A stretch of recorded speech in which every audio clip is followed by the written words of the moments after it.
Habang papalapit ang nag-transform na si Chiang ay tinatanong nito si Zofan kung nahihirapan na ba raw ito. Pahihirapan pa niyang araw ito ng ilang saglit at saka na niya ito pupugutan ng ulo. Hindi naman makasagot ang ating bida dahil sa sobrang sakit na nararanasan ito habang pinagsasama ng kanyang War God system ang Fragment of Jade Secret Ball at ang Poison Paradise na pumasok sa kanyang katawan. Pagkalapit ni Chi Yang ay sinabi nito na mukhang nawalan ng araw ng malay si Zofan. Kung pupugutan niyang araw agad ito ng ulo ng walang malay ay hindi nito mararanasan ang matinding paghihirap. Inapakan ni Chi Yang ang mukha ng ating bida at sinabi na bumangon na raw ito. Pahihirapan pa niyang araw ito ng sobra bago niya ito tuluyang patayin. Nabahala si Chi Yang habang inaapakan nito ang ulo ni Zofan. Biglang nagsalita ang ating bida at binanggit ang pangalan ni Chi Yang. Sinabihan ni Zofan ang umapak sa kanyang si Chi Yang kung sino ba raw ang gusto nitong pahirapan. Napaatras si Chi Yang noong bigla na lang bumulusok ang kapangyarihan ng ating bida. Sinabi ng umatras na si Chi Yang na hindi niya raw alam kung bakit bigla na lang lumakas si Zofan, pero pabor daw ito sa kanya dahil mapaparanas na raw niya dito ang napakatinding hirap na mas masahol pa sa kamatayan. Napangiti ang ating bida at tinanong si Chi Yang kung mapapanindigan ba raw nito ang kanyang mga sinasabi. Ipinagmalaki ni Chi Yang na nanumbalik na nga raw ang 70% ng kanyang lakas. Ipapakita niya nga raw kay Zofan kung ano ang totoong kapangyarihan ng isang War God level master.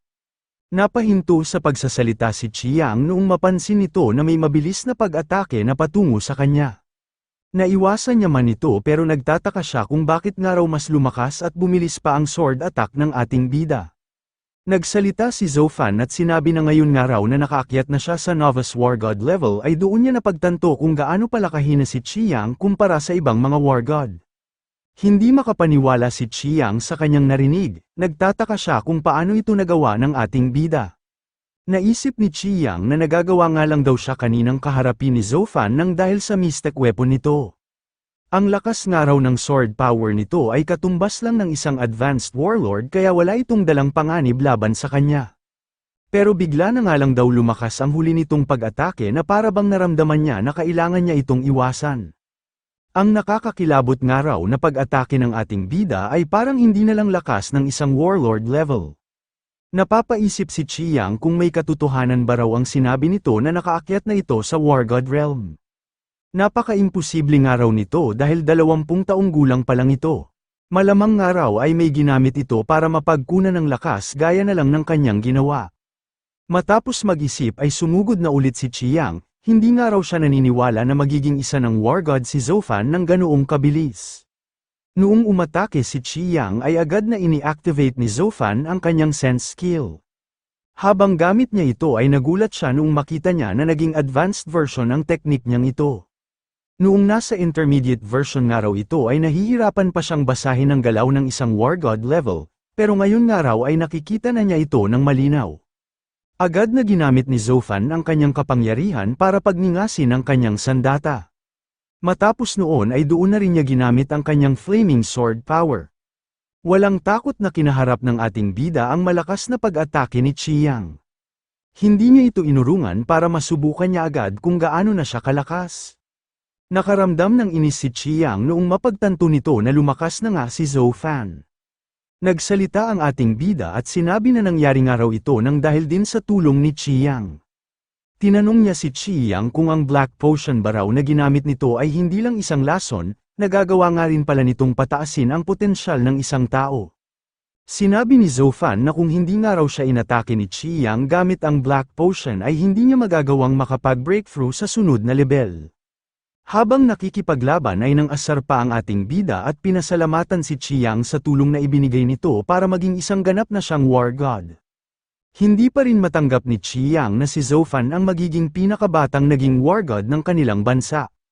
Malamang nga raw ay gumamit lang ito ng potion na kagaya ng ginamit niya kaya bigla na lang itong lumakas. Huwag na nga raw itong magpanggap pa dahil pipilitin niya nga raw na mailabas nito ang totoo nitong anyo. Gumawa ng napakalaking sandata si Chi Yang mula sa kanyang kapangyarihan para gamitin pangpatay sa ating bida. Naisip ni Zofan na ngayon nga raw na nakatungtong na siya sa War God realm, magagawa na raw niyang mapalabas ang totoong kapangyarihan ng Flaming Sword Power.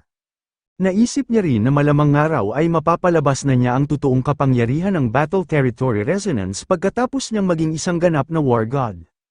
Habang sumasalubong ang ating bida ay sinabihan nito si Chiang na simulan ng araw ulit nila ang kanilang laban.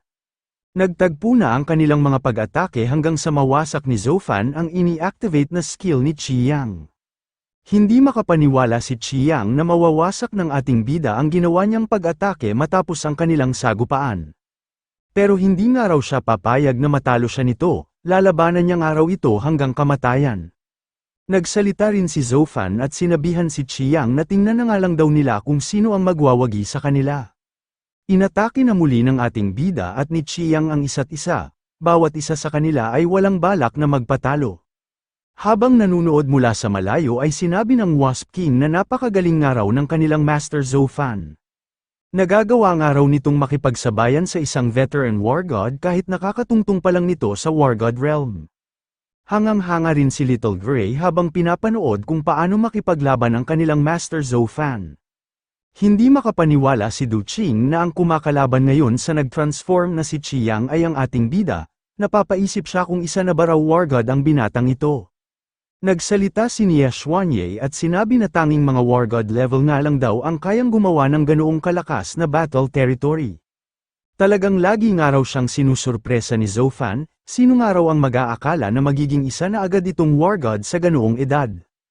Maging si Buk Hyofeng ay napapaisip na rin kung nakapag-breakthrough nga ba raw ang ating bida para maging isang war god. Mukhang ito nga raw ang dahilan kung bakit siya kinausap ng presidente. Kumukuha nga lang daw ito ng oras para magkaroon ng tsansa at tumagal ang kanyang mga kakampi. Nagsalita ang presidente at tinanong si Buk Hyofeng kung ano raw ang palagay nito sa nangyayari, mukhang nagkamali nga raw ang mga ito noong hindi nila agad tinapos ang buhay ni Zofan. Nag-activate muli si Buk Hyofeng ng isang malaking sword skill mula sa kanyang kapangyarihan. Sinabi nito na uunahin niya nga raw patayin ang presidente at agad niya ring isusunod ang salot na si Zofan. Pinakawalan na ni Buk Hyofeng ang ini-activate nitong skill para ipangatake sa depensa ng presidente. Bukod sa hindi ito nabasag ni Buk Hyofeng ay unti-unti ring naglaho ang ipinangatake niyang kapangyarihan. Unti-unti itong naging mahina hanggang sa maipon ito sa palad ng presidente. Agad na piniga ng presidente ang kapangyarihan na ipinangatake ni Buk Hyofeng. Matapos itong gawin ng presidente ay sinabihan nito si Buk Hyofeng na sa kasalukuyan nga raw nitong lakas ay hindi na siya nito mapapatay. Nagalit si Buk Hyofeng habang sinasabi na ang totoong dahilan daw pala ng pagpapatagal ng presidente sa kanilang pag-uusap, ay nang dahil sa kumukuha ito ng sapat na oras para alisin ang lason sa kanyang katawan. Sinabi rin ni Buk Hyofeng na napaka-imposible nga raw nito. Kahit nga raw isa ng war god ang presidente ay hindi pa nito maaalis ang tinamo nitong lason sa ganoong kaikling oras. Pero agad ding nalinawan si Buk Hyofeng noong maalala nito ang nakuha ni na Zofan at Nia Xuanye na Jade Secret Ball.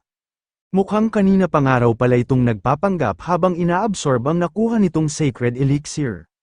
Sinabihan ng presidente si Buk Hyofeng na minaliit nga raw siya nito at ang mga tao na kasama niyang nakikipaglaban. Ngayon nga raw na nanumbalik na ang kanyang lakas, bilang presidente ng Mercenary Association ay tuturuan niya nga raw si Buk Hyofeng ng huling leksyon.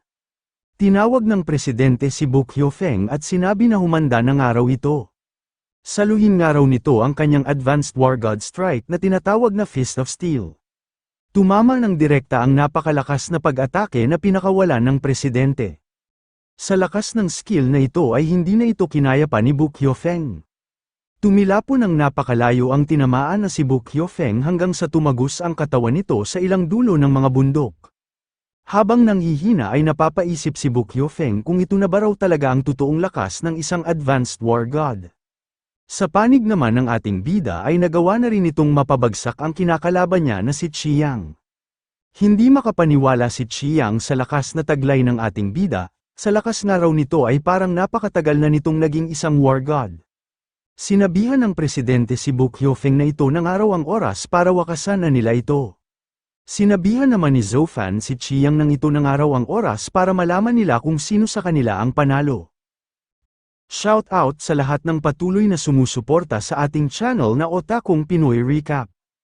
Maraming salamat po. Parehas na nakabagsak sina Bu Qiufeng at Qi Yang matapos ng mga itong tumanggap ng isang napakalakas na pag-atake. Nangamba ang mga nakatalukbong na lalaki noong makita ng mga ito na natalo ang kanilang mga pinuno, hindi nila inasahan na ganoon ang sasapitin ng mga ito. Natuwa si Du Qing dahil nanumbalik ng araw ang kapangyarihan ng kanilang presidente. Natutuwa din siya dahil si Zhou Fan ng araw ang pinakabatang war god ng kanilang bansa. Nagsalita si Nia Xuanye at sinabi na mukhang matatapos ng araw ang lahat. Nabahala ang isang nakatalukbong na war god dahil may lakas ng araw ngayon ng isang advanced war god ang presidente ng Mercenary Association. Hindi na nga raw sila maaaring masangkot pa sa nagaganap na labanan. Sinabi naman ng isa pang nakatalukbong na war god na mukhang hindi pa raw natatalo si Bu Qiufeng, hindi pa nga raw nito ginagamit ang huli nitong alas. Nagsalita ang nakabagsak na si Bu Qiufeng at sinabi na hindi pa nga raw ito ang katapusan. May itinurok siya muli sa kanyang katawan at sinabi sa presidente na hindi pa nga raw siya nito natatalo. Matapos niya itong gawin ay bigla na lang muling bumulusok ang napakalakas na kapangyarihan sa loob ng kanyang katawan. Nagawa na muli nitong makatayo kasabay ng pagpapalit nito ng panibago na namang anyo. Doon niya na rin ulit hinamon ng presidente na ipagpatuloy na raw muli nila ang kanilang paglalaban. Hindi naman inintindi ng presidente ang biglaang paglakas ni Bu Qiufeng. Lalabanan niya nga raw ang walang hiyang ito sa kahit na anong oras. Nagturok din ng potion na Poison Paradise si Qi Yang at sinabihan ng ating bida nang hinding-hindi niya nga raw ito mapapatawad. Matapos umepekto ng Poison Paradise ay nagawa na muling makabangon ng nanghihinang si Qi Yang, nagbago ulit ito ng anyo at ngayon ay mas nagmumukha na itong halimaw. Agad na sumugod si Qi Yang patungo kay Zhou Fan, hindi niya nga raw hahayaan na mabuhay pa ang salot na ito. Naisip ng ating bida na mukhang tinurukan na naman daw ni Qi Yang ang katawan nito para mapaangat ang kanyang kapangyarihan, mukhang nababaliw na nga raw ito at wala nang pakialam sa maaaring mangyari sa kanya. Pagkadepensa ni Zhou Fan ay naisip rin ito na nadagdagan na naman daw ang lakas ni Qi Yang, hindi na nga raw pabor sa kanya ang ganoong labanan lalo na't kakaakyat pa lang daw niya sa War God Realm. Kaninang araw ay napakatindi na ng tinamo nitong pinsala. Pero mukhang mas mataas na nga raw ito kaysa sa kanya sa lahat ng aspeto matapos nitong magturok muli ng Poison Paradise. Naisip ng ating bida na hindi nga lang ang pag-angat ng kanyang stats ang tanging nakuha niya noong maging isa na siyang War God. Ngayon nga raw na nasa War God Realm na siya, ay magagamit na niya ang mga kapangyarihan na tanging siya lang ang makakagawa. Tinawag ni Qi Yang si Zhou Fan para sabihin na ipapakita niya nga raw dito kung ano ang totoong lakas ng isang War God level master. Nagpakawala ng napakalaking kapangyarihan si Qi Yang noong gamitin na niya ang kanyang poisonous territory. Ginamit niya ang War God territory niyang ito para pahinain at atakihin ang ating bida. Pero hindi nangyari ang binabalak na gawin ni Qi Yang.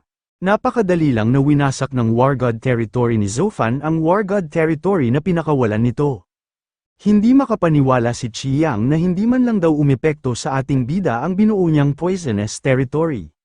Sinabihan ng ating bida si Qi Yang nang napakatanga raw nito para sa isang veteran war god. Ibang-iba na nga raw ang kanyang lakas kumpara sa kanina dahil isa na siya ngayong war god. Ang sword territory na mayroon si Qi Yang ay ang pinaka-ordinaryo sa lahat ng mga war god territory. Ang mga geniuses na nakapag-master ng mga top-tier techniques ay malaki ang posibilidad na makabuo pa ng maraming territory kapag nagawa na ng mga itong makatungtong sa war god realm. Ang kasalukuyang War God territory na nagagamit ng ating bida ay ang Flaming Sword territory na nagmula sa kanyang Flaming Sword power.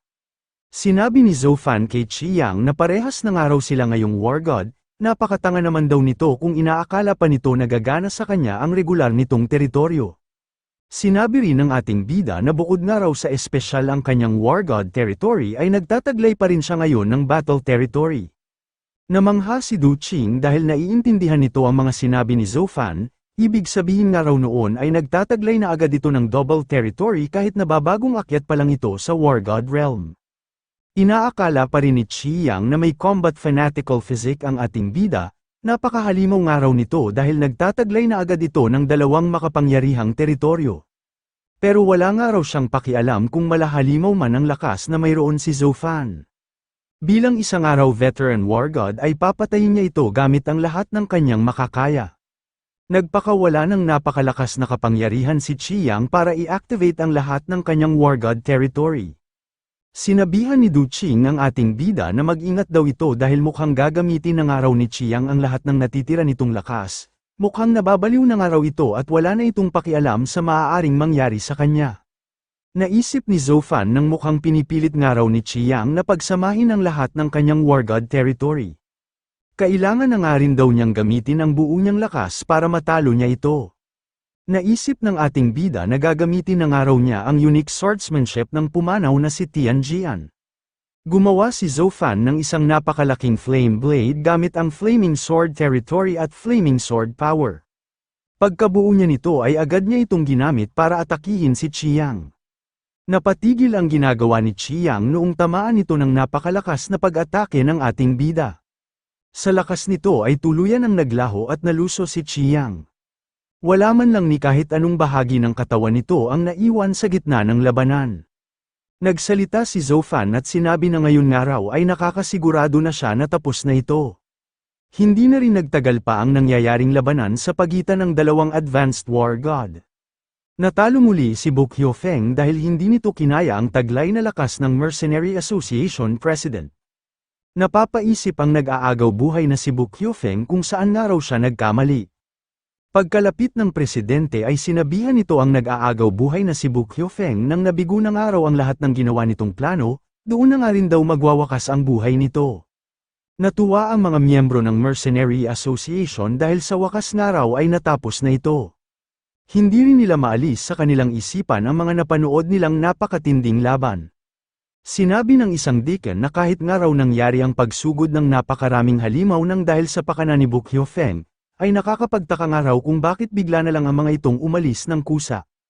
Sinabi rin ng kausap nitong lalaki na yun nga rin daw ang kanyang ipinagtataka, pakiramdam niya nga raw ay parang napakabait din sa kanila ng mga halimaw.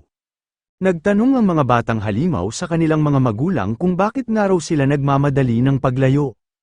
Napalingon ng saglit ang boss ng mga Black Steel Tiger sa pinanggalingan nilang lugar.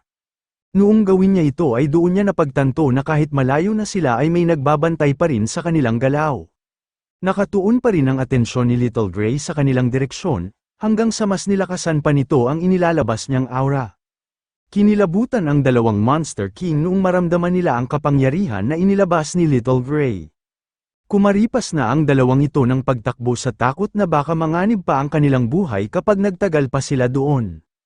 Habang pinapanood ang pag-alis ng mga halimaw ay naisip ni Du Qing na bakit nga raw parang may kinakatakutan ang dalawang makapangyarihang Monster King, napapaisip siya kung sa presidente ba raw nila ito natatakot.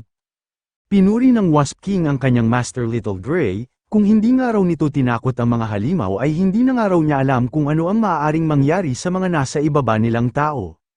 Nasiyahan naman si Little Gray dahil sa papuri na kanyang natanggap. Agad na naging seryoso si Little Gray noong may bigla itong naramdaman. Tinanong ng Wasp King ang kanyang Master Little Gray kung napansin rin daw ba nito ang dalawang misteryosong tao na tumulong ng isang beses kay Bu Qiufeng. Sinabi ng Wasp King na sa tingin niya nga raw ay may lakas ang dalawang ito ng intermediate war god level. Pero ang kakaibang araw sa mga ito ay parang nagtataglay sila ng mapanganib na aura. Naisip ni Zhou Fan na kahit nga raw mga intermediate war god ang dalawang nakatalukbong ay wala pa rin ang mga itong laban sa Mercenary Association President. Pero bakit nga raw parang nagiging mas maingat ang presidente na para bang may kaharap ito na mabigat na kalaban? Naisip ni Nia Xuanye na base nga raw sa ikinikilos ng presidente ay nakakasigurado siya na nagmula ang dalawang ito sa isang hindi ordinaryong background. Napapaisip siya kung nagmula ba raw ang mga ito sa Imperial Capital o sa three great cities ng kanilang bansa. Nagsalita ang isang nakatalukbong na war god at sinabi sa presidente na dahil nga raw tapos na ang labanan sa loob ng Mercenary Association, dapat nga raw ay hinahayaan na sila ng mga itong umalis. Sumagot naman ang presidente na bakit niya nga raw ito gagawin, nakialam nga raw ang mga ito sa gulo ng Mercenary Association na siyang isang matinding paglabag sa batas ng kanilang bansa at maging sa kasunduan ng War God's Palace. Sinabi rin ng presidente na ikukulong niya nga raw muna ang mga ito at maaari nga raw ang mga itong maparusahan ng samahan ng mga War Gods. Kailangan niya nga rin daw munang marinig ang paliwanag ng pamilya ng mga ito. Nangatwiran ang isang nakatalukbong na war god na hindi naman daw sila nakisali sa gusot na mayroon ang Mercenary Association. Alam naman daw ng mga ito na ang tanging interes lang ng kanilang Lai family ay ang bumuo ng iba't ibang klase ng produkto. Nakipag-cooperate lang daw sila kay Bu Qiufeng nang dahil sa involved din ito sa paggawa ng potion na Poison Paradise. Ang tanging ginampanan nga lang daw ng kanilang Lai family ay ang mag-supply ng Poison Paradise pati na rin ang protektahan si Bu Qiufeng. Habang inaalis ng war god na ito ang kanyang talukbong ay sinabi nito na wala nga raw silang nilalabag sa batas ng kanilang bansa. Kahit pa nga raw malaman nito ng war god's palace ay hindi sila ng mga ito huhulihin. Sinabi ni Lai Suping ng Lai family sa presidente na gaya nga raw ng nasaksihan nito. Simula nga raw umpisa ay wala silang sinaktan ni kahit isang miyembro ng Mercenary Association.